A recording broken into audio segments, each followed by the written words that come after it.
Hi. Hi, Hi, how how are are you? you? Doing great. So to start, I like how this show messes with time. Like we're seeing all these different versions of this man's life from, 1974, 1984 and on. For you guys, creatively, how does that open up doors to kind of tell this story in a different way versus, if we did a linear story starting with season one and going on? It's a great question. I think coming in at season three was so fun for me because I was a huge fan of the show. The fact that there are these two storylines happening at the same time, it gives us an incredible, unreliable narrator in Eugenio Derbez. And Eugenio is incredibly funny guy. But you also don't, as his character, older Maximo, you don't totally trust everything he's saying. That allows us to really play with reality in the past. And at times, we want the audience to be lost in a scene and feel the dramatic weight of it. And then suddenly you hear a voice coming from beyond it in the present, and it just twists things on its ear and just kind of subverts audiences' expectations.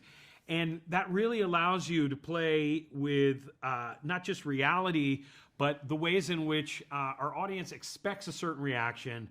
But we want to keep you coming because we're not always going to give you exactly what you expect. And, having a trickster as a narrator just gives us so many gifts in that way. Yeah, I mean, the other thing is the character who he is in 1984, I think it was when the show started, or 85, I can't remember. And the character he is now are two very different people.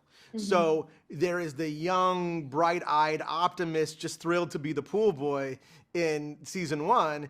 But we see very quickly that he is a billionaire in the present and not happy and has some remorse and regrets. So I think one of the endless sort of mysteries and gifts of the storytelling of the show is filling in the blanks of what happened between then and now, and how did he go from A to B, and why did he upset so many people in Mexico along the way? What happened with him and Julia? And even similarly in season three, where we also get to start to see some more of the other characters in the present too, you get to have fun with the different people in the different time periods, and also answering the questions of what happened in the in-between. So I think it's just another good storytelling lane for us.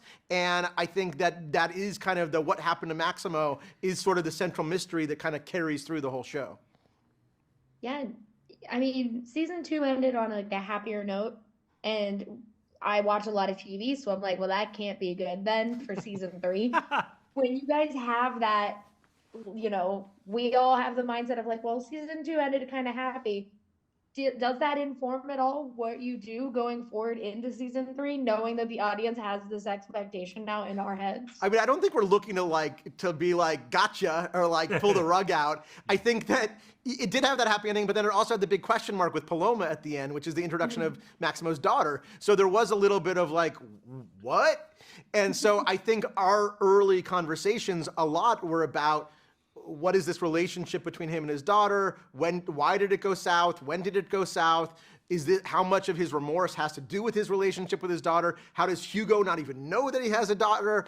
So those were all questions that we had to figure out. And then also building in the present day to Don Pablo's memorial, which was something we had set up earlier. So we knew that there were certain touch points and things that we had to get to or wanted to get to in season three. And then I think there were probably also a few other lanes, like Maximo and Julia are together now. So yay, but also what does that look like going forward? So I don't think it's a deliberate, like, we're now gonna get deeply dramatic or dark, but I think it is suddenly like with every new opportunity comes an opportunity to now go in new directions and have new twists and turns. Yeah. And it was really fun for us. We have this ongoing narrative of we're going to see Maximo become this other kind of version of himself as in present day. But Enrique is such a lovable and buoyant character that we also want to honor that. So it made our job harder, but more interesting in the ways that he starts to turn to the dark side of sorts.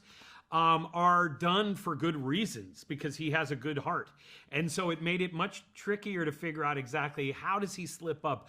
What's the chain reaction it leads to that, of course, spirals out of his control. And in season three, without spoiling anything, we tell a lot of where he's headed, but there's much more origin story to come yet. And so we didn't have to end with a dark moment at the end of the year. In fact, it's also filled with incredible joy and love, just like season 2. Yeah, I can't wait for people to get to see it. Thank you for talking with me, and I'm glad I wore my glasses. So wear the whole little glasses. Glasses crew today. community. Yeah, yes, absolutely. Nice. Well, thank you guys. I can't wait for people to get to see the new season. Thank you so much. Thank you. Thanks.